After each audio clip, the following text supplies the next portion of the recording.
In the beginning, God created magic. The first line of Genesis in the Hebrew Bible states, "In the beginning God created the heavens and the earth." While it's widely believed that Moses wrote the text in the 14th century BC, it was most likely compiled more recently, between 700 BC and 400 BC. The text, originally penned in ancient Hebrew, uses the word Bereshit, meaning in the beginning, and Elohim, which refers to God in plural. Several centuries later, the Gospel of John in the Christian New Testament proclaims, "In the beginning was the Word, and the Word was with God, and the Word was God." The term word, originally written as logos in ancient Koine Greek, is later used to describe Jesus Christ as the Word made flesh. However, logos has multiple interpretations, including arrange, gather, choose, count, reckon, discern, say, and speak. Predating both the Hebrew Bible and the Christian New Testament are the hieroglyphic writings of the ancient Egyptians. Their term for magic was Heka, embedded within which is Ka, the Egyptian word for the vital principle animating force or soul. The ancient Egyptians viewed the world as a magical place, and incorporated magic and ritual into their daily lives over thousands of years of civilization. Today we're going to be exploring the fascinating world of magic words, symbols, and their mystical significance in ancient cultures. These cultures believed in the power of words and sounds to create reality, to heal, to harm, and to tap into divine energies. They saw language not merely as a tool for communication, but as a profound spiritual instrument. These magical words, often shrouded in mystery, have survived through the ages and continue to be used in modern spiritual practices. Let us delve deeper into this intriguing realm of spoken spells, divine utterances, and the power of the word. Bereshit, in the beginning. The Hebrew word Bereshit, translated as in the beginning, carries deeper meanings. For instance, it can be rearranged to create it 6, indicating the 6 days of creation. Additionally, the first house refers to the first emanation of the world in Judaism, located at the holiest point of the world where the Holy of Holies sat in the Temple Mount. The interpretation of He created 2 emphasizes the concept of duality in creation, referring to the creation of 2 worlds, the material and the spiritual, representing dualistic concepts such as the beginning and the ending, light and darkness. Fear Sabbath suggests that the final outcome is always present in the initial thought. The Sabbath represents this end result, indicating that the beginning inherently creates the ending, along with the fear of that ending. The term Bereshit also forms meaning the covenant of fire, a reference to the Torah in Jewish religion. Seen as a purifying force, fire symbolizes the path to purification and self-improvement through the guidance of the Torah. The Torah starts with the Hebrew letter Bet, not Aleph, the first letter of the Hebrew alphabet. This choice signifies a brasha, or blessing, indicating that the Torah is intended to bless us, a manifestation of God's wish to give. The numerical values of these letters also hold symbolism. Aleph, representing unity, has a numerical value of 1, while Bet has a numerical value of 2, reflecting the duality, the physical and the spiritual, it signifies. This duality is also observed in the 2 Torahs, the written law and the oral law. The written law is the known Torah, the text that later became the Christian Bible. The oral law, often kept secret, is the knowledge passed down through generations via oral tradition, reserved for the students of the Torah. 2, on a Kabbalistic level, the number 2 symbolizes the finite world characterized by perceived separateness. It represents the realm of duality encompassing both subject and object. The moment the creator initiates creation, something separate from the creator itself is produced. This concept embodies the knower and the unknown, the first and the last, the Alpha and the Omega. 1. The Aleph symbol represents God and unity, given its numerical value of 1. It expands in all directions, whereas Bet deviates from Aleph. And this acts as a reminder that God, who is infinite, became concealed when the finite world was created. The happenings before our finite reality exceed our limited understanding. God is hidden within finite spaces. In Hebrew, the word world is spelled in such a way that it includes the letters of the word meaning hidden. The Hebrew word for God, without the letter Vav, has a numerical value of 86. Intriguingly, in Hebrew gematria, this is the same numerical value as Hateva, meaning nature. This implies that the tangible, finite natural world can sometimes mask our ability to perceive the infinite, spiritual, and non-physical realms. Hidden within the Hebrew Bible are these secret meanings and much more, a fact well known to academic scholars. Recognizing the text was written in such a manner unveils a hidden consciousness present in all things, including language. It's insufficient to take a word at surface level. Deeper meanings can be unearthed if you comprehend the linguistic code and the mindset of the authors. While all written content can be interpreted literally, it's often more insightful to explore the symbolic and spiritual messages concealed within spiritual or mystical texts. The Bible has significantly influenced Western culture for the past 2 millennia. By understanding what is genuinely written within it, we can address and challenge modern misconceptions about the Bible and religion. Logos, God is a word. The New Testament Gospel of John opens with the following words: "In the beginning was the Word, and the Word was with God, and the Word was God." The term word in the Gospel of John's ancient Koine Greek text is written as logos. Logos has many meanings, including I put in order, arrange, gather, choose, count, reckon, discern, say, speak. And the true interpretation of word remains open to interpretation. The term logos was originally a technical term in Western philosophy, introduced by Heraclitus, c. 535, c. 475 BC, as a principle of order and knowledge. Ancient Greek philosophers used the term in different ways. For instance, the Sophists defined logos as discourse. Aristotle used the term to mean reasoned discourse or the argument in rhetoric, considering it one of the 3 modes of persuasion, alongside ethos and pathos. In Hellenistic Judaism, Philo, c. 20 BC, c. 50 AD, integrated the term into Jewish philosophy, distinguishing between logos prophorikos, the uttered word, and the logos endiathetos, the word remaining within.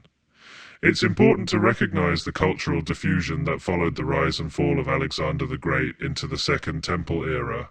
Over 400 years, Greek and Hebrew scholars, priests, scribes, and spiritual leaders met and exchanged ideas, contributing to the development of Christianity. Neither Judaism nor Christianity emerged in a vacuum. They are products of thousands of years of spiritual, philosophical, and esoteric development. God is knowable. The Gospel of John identifies Jesus Christ as the Christian Logos, the divine principle through which all things are created. Early translators of the Greek New Testament, like Jerome in the 4th century AD, struggled to find a single Latin word that accurately conveyed the meaning of logos as used to describe Jesus Christ. This challenge sparked centuries of debate about the hypostatic union of a formless and ineffable God within the form of man in Jesus, as the two were traditionally considered incompatible. The notion that God would physically come to earth was seen as impossible. This is only permissible in Christian theology because Jesus is the Son of God. John's New Testament perspective may have been influenced by various sources, such as Philo, a Hellenized Jew. Philo used logos to refer to a divine intermediary, or demiurge, aligning with the Platonic distinction between matter and perfect form. He viewed the logos as the firstborn of God and as the bond that holds everything together. Given that the Gospel of John was originally written in Greek around 100 CE, it is possible that Philo's writings 50 years prior could have been influential. Plato's theory of forms involved the logos, which also represented God in the physical realm. Philo associated the logos with the angel of the Lord, and considered it as God's tool for creating the universe. The concept of logos also appears in the early AD Targums, Aramaic versions of the Hebrew Bible, where memra, Aramaic for word, often replaces the Lord, particularly when referring to God's anthropomorphic manifestation. God is unknowable in Hinduism, the ultimate deity. Brahman is typically described as formless, infinite, and eternal, surpassing human understanding. However, Brahman also reveals itself in various deities such as Vishnu, Shiva, and Devi, each embodying different facets of the supreme reality. This concept allows for the acknowledgement of Brahman's elusive nature and the tangible, relatable forms of the deities. Similarly, in Kabbalah, a branch of Jewish mysticism, there exists the concept of the Ein Sof, representing God in his most abstract, infinite, and elusive state. Kabbalah also proposes the 10 Sephirot, aspects or manifestations of God through which he can be understood and engaged with. Among these is Keter, or crown, linked with divine will and often associated with the angel Acatriel, viewed as a direct manifestation of God. This illustrates a prevalent theme across many religions. God is fundamentally elusive in his entirety, but appears in understandable forms that humans can connect with. This raises a dilemma in monotheistic religions that emphasize the worship of one God. If God is elusive, yet sends representatives or manifestations, whom or what should we worship? The answer is not in the worship of the messengers or manifestations themselves, but in the understanding that they are facets of the divine, expressions of the elusive God. Through them, we can catch a glimpse of the divine reality. God is a mystical truth. The paradoxical nature of God undoubtedly contributes to the enduring debate about their identity and nature, a debate that has persisted for thousands of years. However, ancient and mystical sources suggest that people have been experiencing and understanding the unknowable God all along. Unfortunately, mainstream Western civilization, and by a modest extension the world, has yet to fully grasp this mystical truth. Heka, the Egyptian word for magic. Western civilization has increasingly embraced science, favoring the precise and quantifiable principles of Newton and Einstein over traditional religious beliefs. This shift is understandable given Europe and the West's history, including the abuse of power since the fall of the Roman Empire and the rise of the Catholic Church in the name of the Word of God. Before religion became dogmatic and controlling, and spirituality was obscured and conflated with a possessive and jealous entity we now call God, these terms held different meanings. In fact, the term religion is relatively recent, only being coined in the last few centuries to describe what was traditionally viewed as one's duty. For example, a person born into a Jewish family 1,000 years ago was expected to follow the laws and traditions of the Jewish faith. The same expectation applied to those born into Christian or Islamic families. People lived within these paradigms not by choice, but because they were born into them. It was seen as their duty. Similarly, before the role of the priest was tarnished by scandal, it held significant meaning. Before global church spirituality established its rules, titles, and powers, the origins of these temples were closely tied to magic. In ancient shamanic animist cultures, the priest served as a doctor, teacher, storyteller, and spiritual guide. The priest's role was not to hinder his tribe's spiritual experience.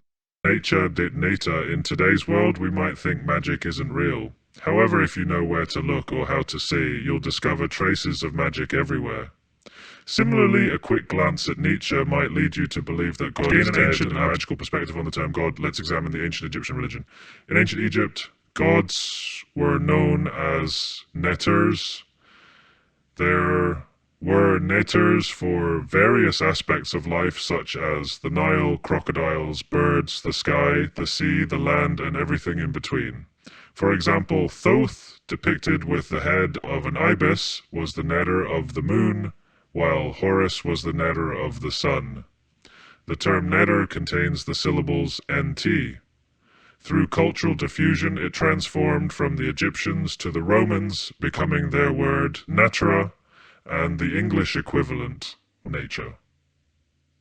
We can only speculate what the ancient Egyptians may have intended by attributing their natures to fundamental aspects of the natural world.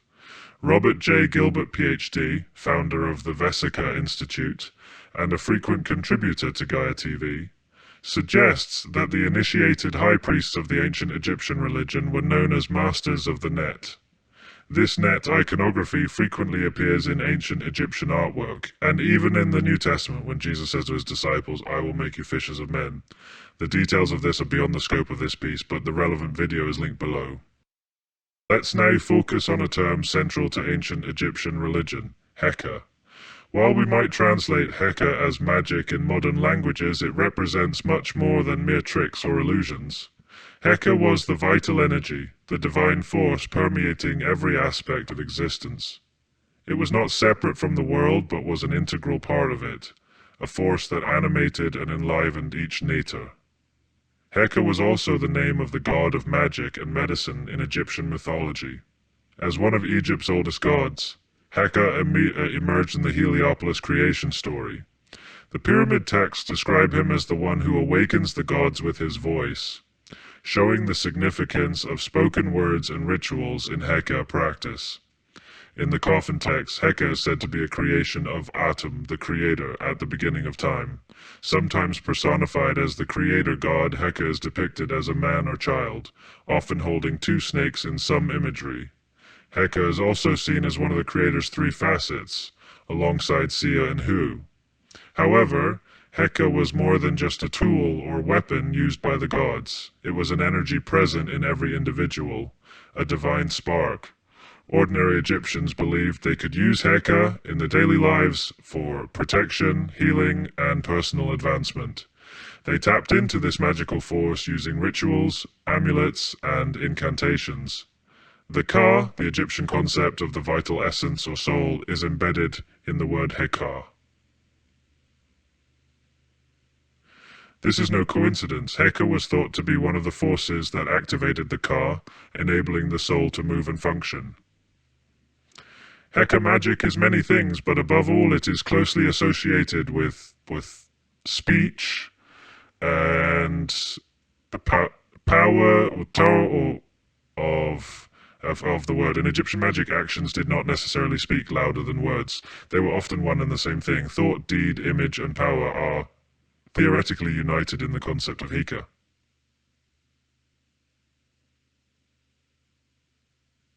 O Goele de Cidician, RC in 1994. In essence, Heka was the generative power that allowed Egyptians to interact with the Netas and tap into the universe's divine energies.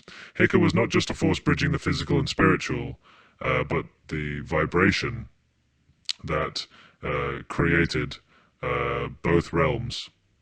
Much like the divine logos in Greek philosophy, Heka was the word, the expressive power of speech and language that manifested reality. A parallel can be drawn between the coffin text depiction of Heka as Atum's first creation and the Gospel of John, where Jesus, the Logos, is God's first creation. In this context, magic is the process of creation through vibration.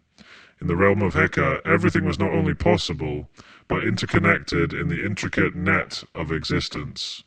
The ancient Egyptians knew how to use language and form hieroglyphics to communicate with unseen and unknowable worlds and parts of the psyche.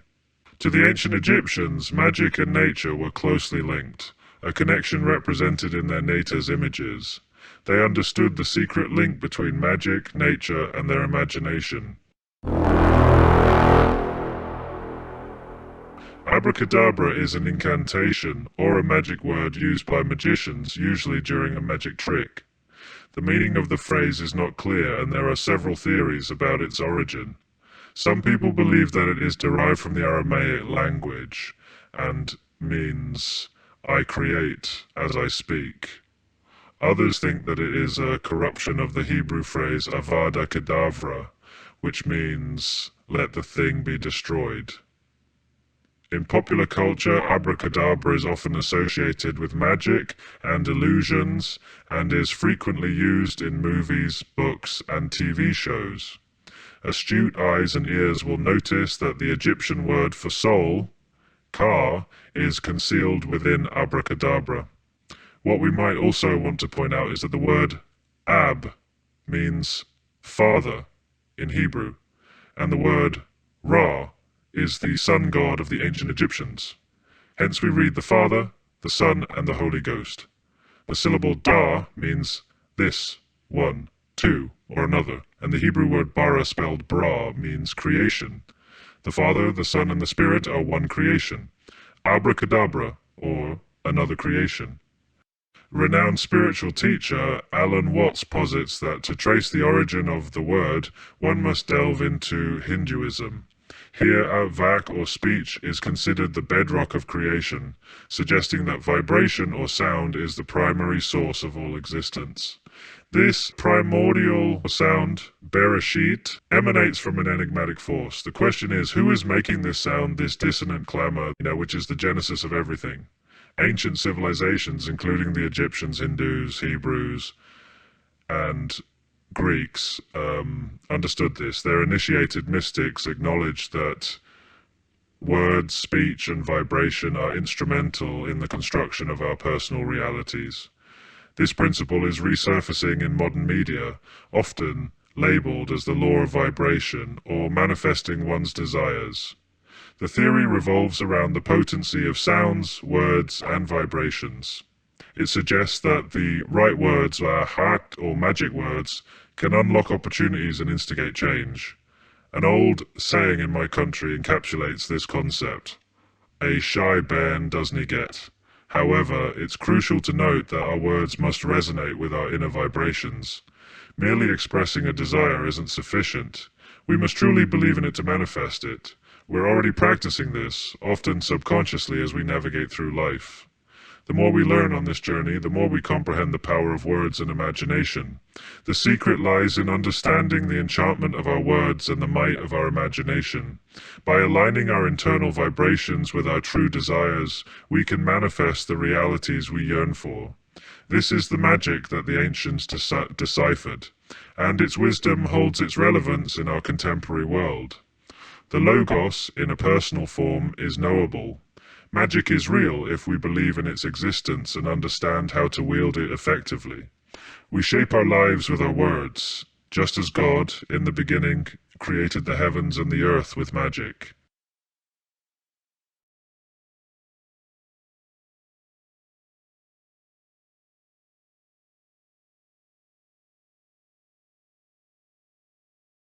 If you're still here, thank you for your attention. If you enjoyed this entry and want to stay updated, consider clicking the subscribe button.